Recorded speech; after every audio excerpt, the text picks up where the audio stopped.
Hi, everyone, and welcome back to Book Bites. For those of you who are tuning in for the first time, or if you can't remember because it's been so long since we were here, Book Bites is a series of live interviews with authors and industry insiders where we pick a topic to chat about, something related to writing or publishing or the author's book, and we have a casual chat, take questions from viewers, and usually go quite off track in the meantime. And I am thrilled today to welcome Kate Solly to kick off Book Bites for 2023. Welcome, Kate. Thank you, Sandy. It's very exciting to be here.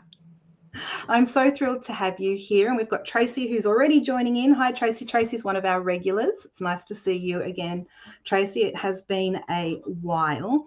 Now, today, Kate, we're going to talk about taking social risks as an author. But before we get into that, just a reminder to our viewers that for anyone who asks a question or leaves a comment, either now during the live or as you're watching this back, for the next 24 hours, the competition will stay open. You'll go into the draw to win a copy of Kate's fantastic novel, Tuesday Evenings with the Copeden Craft Resistance. Now, I finished this last night, everyone, and it is such a fun, lovely, warm hug of a novel. And I laughed out loud, I don't know how many times, Kate. So do leave a comment and say hi, because this is something you really do want to get your hands on, everyone. We've got a couple of others saying hello. Kim has joined us. Hi, Kim. Nice to see you. And Claudine is also watching. Hi, Claudine. Nice to see you here too. So, Kate, this is your debut novel. Congratulations on that. And I think that when most people think of debut authors and the challenges that you might face, they naturally think of A, writing the novel, and B, finding a publishing home for that novel. And of course, they are absolutely some fairly major challenges that we face when we're first starting out. But there are other challenges on the journey as well. And we're going to talk about some of those today. And as we said at the top, it is talking about social risks. So can I ask you firstly, Kate, what was it like, what has it been like before you were published, putting yourself into situations where you could network with other writers and publishing people? That's a good question. I would sometimes have to talk myself into it beforehand, especially if it was cold and rainy outside and I really just wanted to stay in. I am lucky in that I am more of an extrovert than many writers often can be. But even then, it's hard when you're going somewhere where you don't know anyone and you're going all by yourself, like Larry the Loner. I would always bring a book along that would make me look intelligent. It wasn't always the book I was reading. It was like, it had to be an impressive book. I'd bring an impressive book along so I could be like what my teenagers would call, I could have some main character energy. And I could just sort of be in the corner with my book, being the main character. But so even though I had to talk myself into it, often when I was there, you're glad once you get there. And I could have taken someone with me, but I never did, because I think I wouldn't have been as brave if I had someone with me. I'd just probably talk with whoever I had with me and not go up and introduce myself at the end, and things like that. And it's not always the person, like there are lots of good people to meet at an author event. It's not just the author. No, I've been going to quite a few. There's been a few releases recently, and I just love going to author events and just chatting to, whoever I can chat to. They'd probably see me coming now and run the other way, but that's another story. I'm just looking, there's been quite a few comments here. I'm just going to pop them up before we go any further. Kim, who we said hello to before, she's got her copy in the mail today. Yay, that's exciting. I'm sure she will. Tanya Farrelly is here. She's another fantastic author. Avi is watching. Hi, Avi. Nice to see you. Tracy has already read your book. She loved it, and it was the first book she read this year. So that's fantastic. Liz is watching, and correct me if I'm wrong, Liz, but you're over in New Zealand, I think, aren't you? And Janet, one of our regulars, she is here today. Darlene is here. Everybody's here tonight, Kate. You've been a crowd puller. This is great. Yvonne is also happy to be back. Well, we're talking about books. Who doesn't want to talk about books, right? Yvonne is here. She's one of our regulars as well. Liz Bevan is here. She loved the book. You're in the same camp as me. We have a question here. We may as well go right to it from Susan. Dive in. Kate, you wrote so eloquently about Meredith being bullied through exclusion at school, and she really resonated with that. She wondered whether you had any experience like this yourself. Yes. Oh, Meredith. I love Meredith. Definitely. It was a combination of things, talking about Meredith's experience at school. Some of it was my own experience of, like, especially finding it difficult to find someone to play with and then knowing what the rules of the game are. And often they'd say, no, we've got enough, when you're in grade prep, that could be something that was really difficult to navigate. Meredith making the gardens, I have a very clear memory of a little girl at school who's grown to be a very successful adult, I might say, but a little girl at school who used to sit by herself. She wouldn't play with anyone, and she'd make little gardens in the dirt, and they were quite beautiful, intricate things. And that's how she'd spend her lunch times. And I would think, well, if I can't find someone to play with and I can't work out what rules the game are, maybe I can just go and do what she's doing. I often would play with a friend who was a family friend who was a boy in the year above me. But I can remember that wasn't what I was really supposed to do. You're supposed to play with the girls in year level. And so I'd want to try and find girls in my year level to play with so that I could report back that I wasn't playing with Tom, who was my safe friend who I knew, but I was branching out. Yeah, it was a very evocative scene, and the fact that the mum would ask, who did you play with today? And if she said nobody, she, wasn't the right answer. And if she said myself, it still wasn't the right answer. It's a lot of pressure on a kid, isn't it? Yeah, poor Meredith. We might have some time, hopefully, to talk a little bit more about Meredith. I've got a question there myself for her. And Liz has just confirmed, yes, she is in New Zealand. So we've got New Zealand viewers here tonight as well. That's fantastic. Lovely to see you, Liz. One of the other aspects that is expected of us as writers is to be all over social media.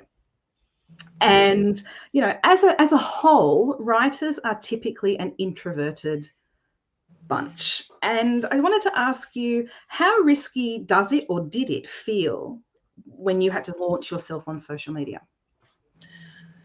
That's, I would say there's a bit of risk there because you're not selling a product, you're selling yourself. And something my sisters both have their own small businesses. And I think something my sister said that was helpful was that you don't think of it as Kate Solly, but you think of something when you're putting something up on social media, you're doing something for your small business, even though it's you.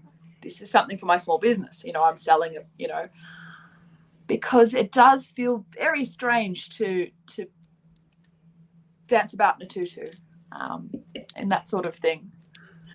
And usually the way I get around it, because I come from a blogging background, and for many years I would blog to my brothers and sisters and a couple of friends. And now when I put things up on my social media, I'm thinking of them. And I'm putting something up to make them laugh, or I'm putting something up that they would find interesting. And there might be some other people listening in, but I'm thinking of the people I know and engaging with them. So it's a conversation rather than a show. I think that's a really good approach to take it. And I wish we had chatted back when I was first starting on social media, because I didn't do that. That would have been really, really handy. What I did do was made sure that any time I posted something, I made sure my sister would respond to it so that somebody out there was responding to it. Sisters are the so best. I wasn't just talking to nobody. And mothers. Sisters are the best, definitely. Yeah. Oh, my mother They always earn their top fan badges. Yeah. Now she doesn't bother commenting. So, that's a whole nother story anyway. Has it changed since before you were published and now that you have this beautiful book out in the world, the way you approach your social media? I think I'm working a bit harder at it at the moment. I was telling a friend of mine, because they're like, oh, your socials are doing really well. I love reading them. I said, well, at some point they're going to have to get a lot more boring so I can finish this second book. But I am enjoying it. I probably am posting more often. I used to post once a week, and now I'm posting more regularly just because it's all happening at the moment. So, but I'm trying to take the same attitude of just thinking about my friends, and I've made more friends, and just thinking about them, and what's something that might make them smile, rather than thinking about the public. And that's when you get a bit overwhelmed. And you're never going to please everybody in the public either, are you? Definitely not. One of the lovely things about writing a book is in finding the people who read and enjoy your book, you really are finding your people, and they're people who are, on the same page sounds terrible because we're talking about book, but you know what I mean? There are people who get you, and that's just a lovely feeling.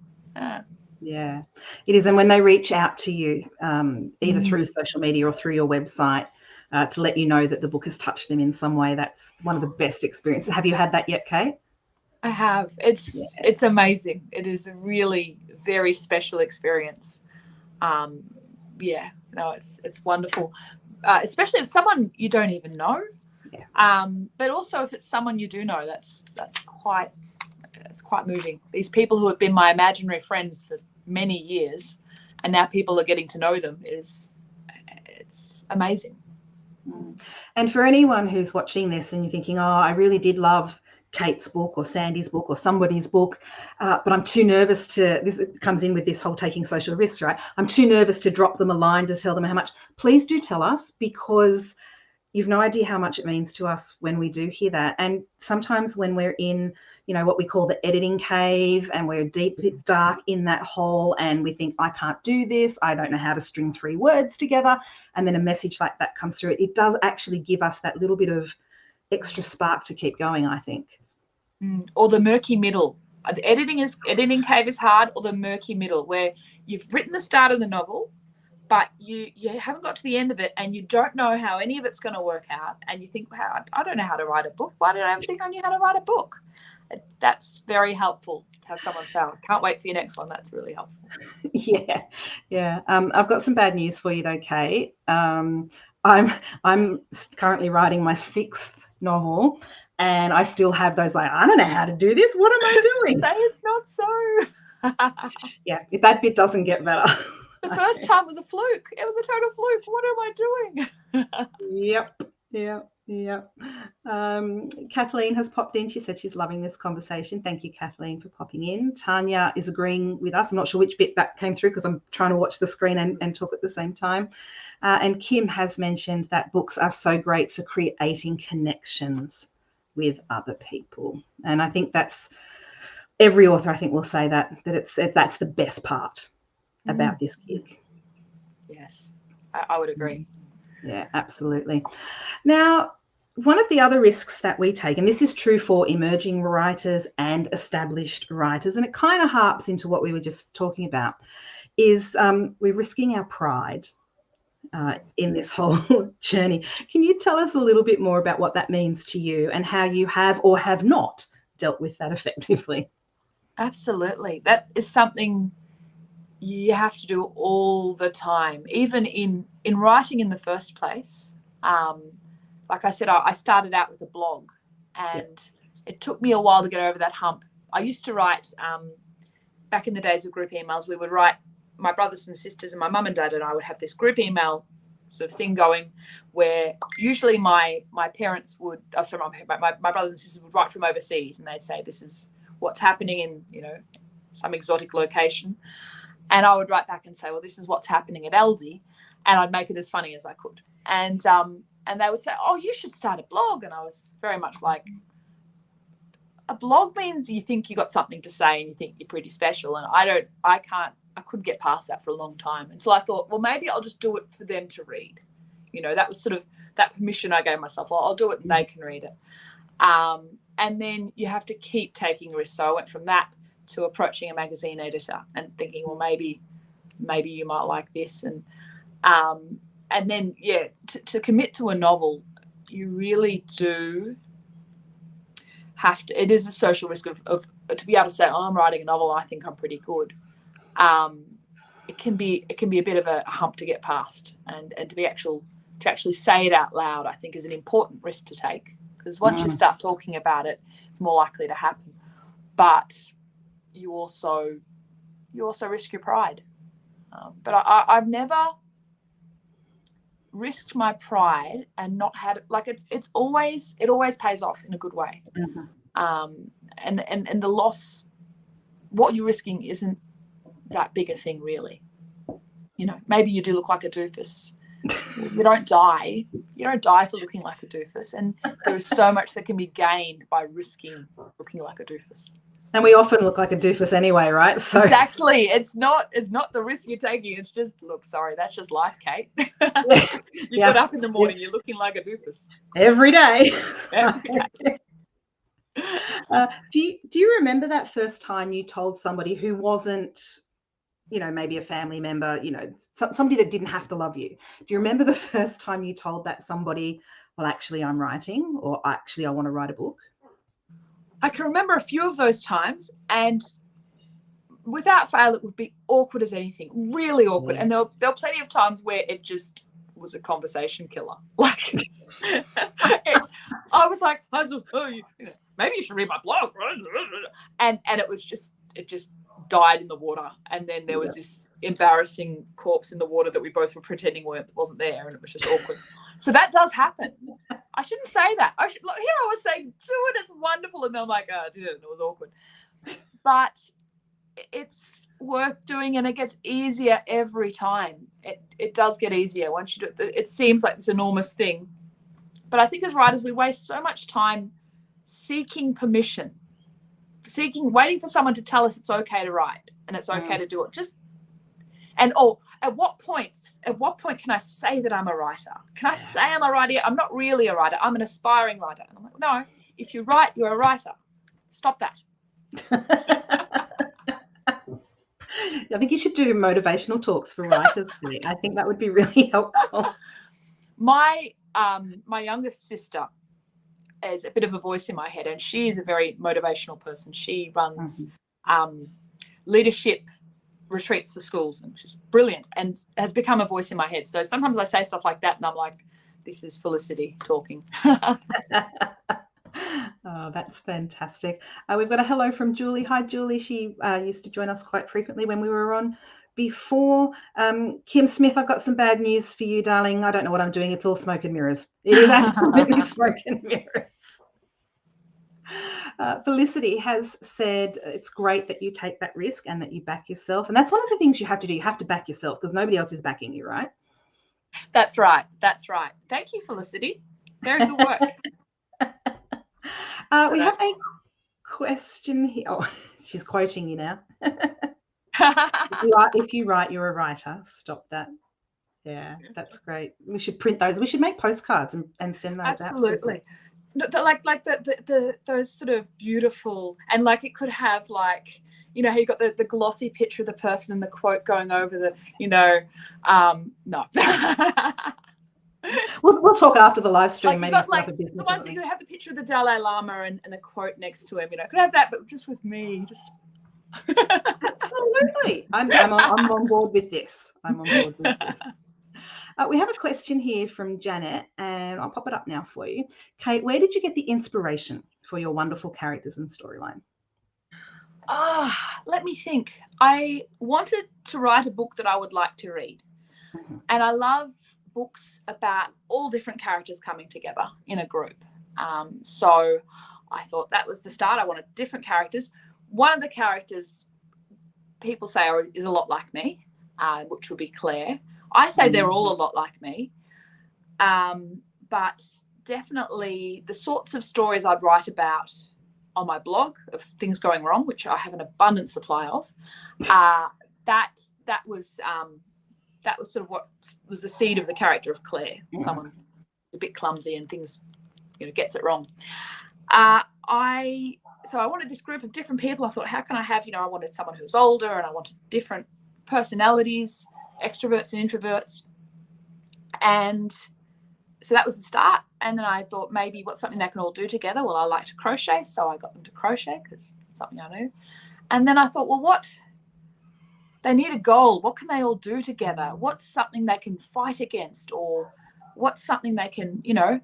And then this article came up on The Project, I think it was, many years ago, about there was a mosque being built in Bendigo, and there were people who had come to protest this, and they'd come from interstate to protest this. They weren't even from Bendigo.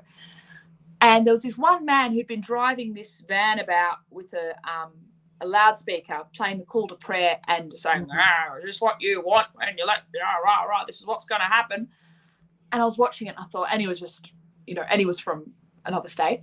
And I thought, yeah, I really want to see him get his comeuppance. I think we can all agree that it would be nice to see him get his comeuppance. So that was the seed for it. And at the same time, I was also very inspired by events in Eltham with people creatively finding ways to welcome the refugees who were being settled in the independent living units, and showing activism through creativity there as well. In both Eltham and Bendigo, there was these amazing movements of people using creativity to make their voices heard. So I loved learning about that as well.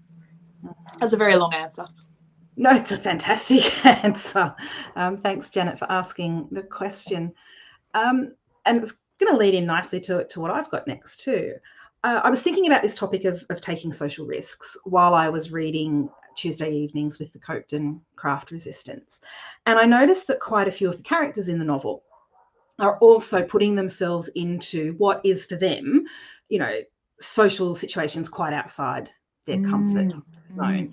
And we mentioned Meredith at the beginning, and I want to delve a little bit deeper into her. She's the founder of the Crochet Group, and she is a really fascinating character. So for Meredith, why is setting up this crochet group such a challenge for her?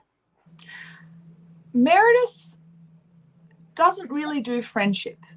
That's a bit of a mystery for her.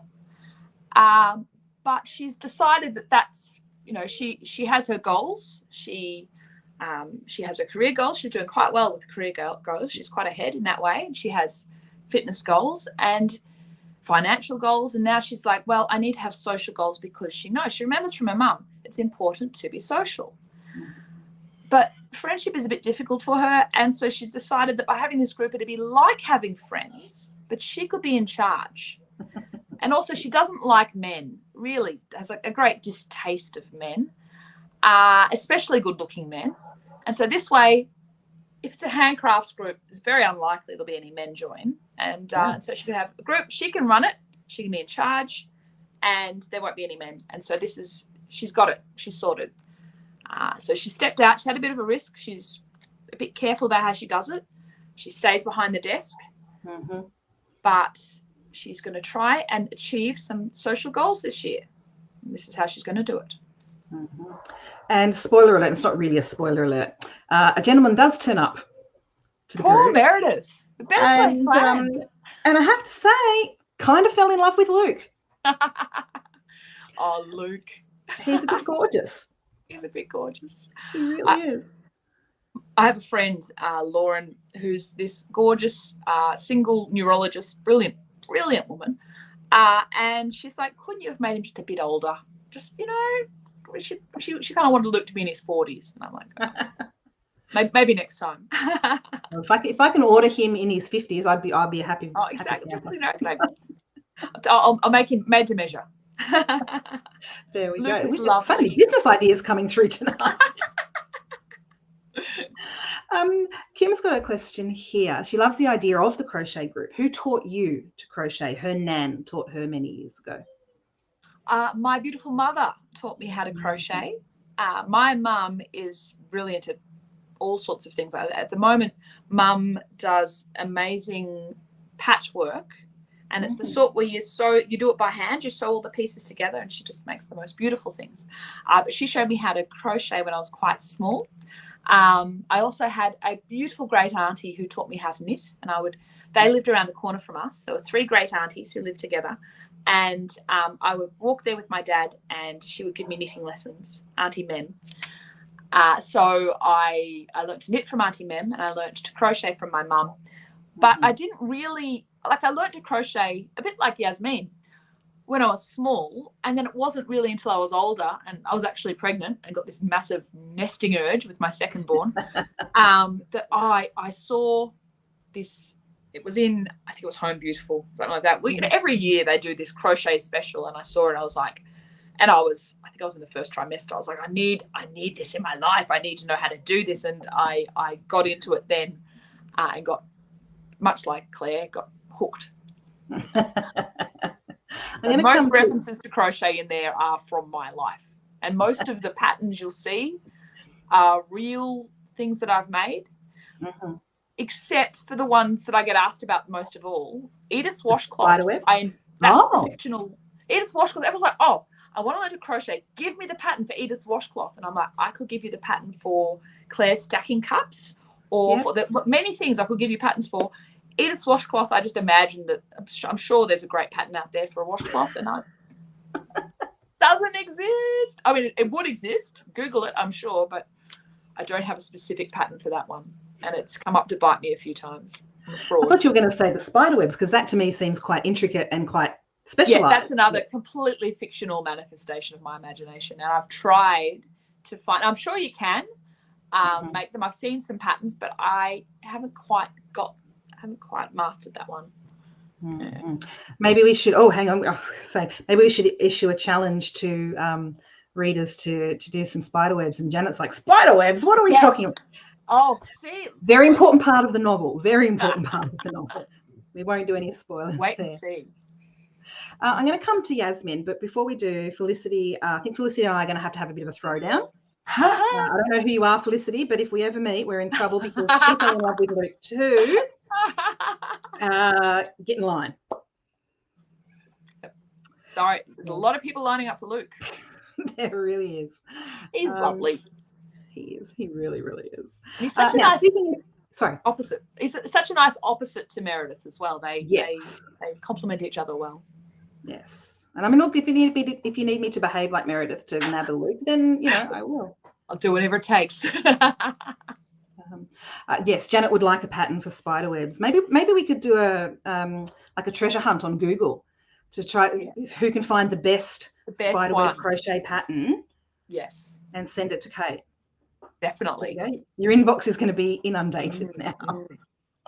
So I found some, but there's not one that I want that's just right. I get very fussy about my crochet patterns. There you go. Let's talk about Yasmin a little bit. She's a young Muslim woman. She's pregnant with her first child. Yeah. She faces quite different challenges to the other characters in terms of stepping outside of her comfort zone. Can you expand a little bit on those for us? I think that being pregnant has put Yasmin out of her comfort zone. This is something. She's not ready, is she? She does not feel ready, and she knows she should be very excited and happy and joyful like her husband is, and she's supposed to. She knows how she's supposed to feel, but she always sort of thought that the Yasmin who had kids would be ready and capable, and she does not feel capable yet. She's a bit of a perfectionist, our Yasmin. And so she sort of wanted to have her house in order before taking this on. I think if she had waited, she'd probably be waiting forever. But because she sets very high standards for herself. And she's taken up crochet as sort of a way to make herself feel ready. If I can make a nice matinee set for this baby, then I'll be ready and I'll feel capable. And she's also facing a lot. She's having to suffer a lot more than the others with the protests that are coming about the new mosque and about the refugees settling, because she's visibly Muslim. Like she's visible. She has to represent, and often she's the only one representing being Muslim, and so she has to take that on wherever she goes. Even for positive people saying, "Oh, that's great," she's still a representative and ambassador. And sometimes she just wants people to ask who's going to win MasterChef, Yeah, the same you would ask anyone else, right? Absolutely. Now, I'm not going to ask you about what benefits Meredith and Yasmin and the other characters find when they do put themselves out there in this social setting, because obviously we want people to read the book and find out for themselves how that plays out. But I will ask you how important it's been to your writing journey to take these risks and to put yourself out there. It really, more than you would think, it really has. I think when I think about some of the big breaks that I got, it has been from the social connections I've made, and that has been from taking social risks. Mm-hmm. My book launch, I was in conversation with the very beautiful Kate Kennedy, wonderful, wonderful woman. I came across Kate when I wrote an article and she responded to it and we were chatting about it. I didn't know who she was. I was just chatting to her thinking this is a nice internet lady, and a few things. And it was only, she'd said a couple of things. She said she was a writer. I said, oh, tell me about what you've written. She said, oh, I've written a few things, and we'd gone back several times before I got to Googling her and realizing that she's actually a national treasure. Okay, that's good to know. I was mortified because I would be like, well done, you've written a whole novel, good for you. Just so the amount of faint praise that I damned her with before realizing who she was. But we'd had this lovely conversation, and it got to the point where in my mind, like, it was up to me to email back. And I thought, and then that will be the end of the conversation. And I didn't really want to finish the conversation. And I, with my perverse brain, thought, if I never write back, then it'll be like the ball's forever in my court and it never actually ended. And I'll just let it be like that. And I was explaining this. I was telling the funny story to my, I think it was my brother's, it was like a wedding celebration. His wedding was in Greece and this was the Australian celebration.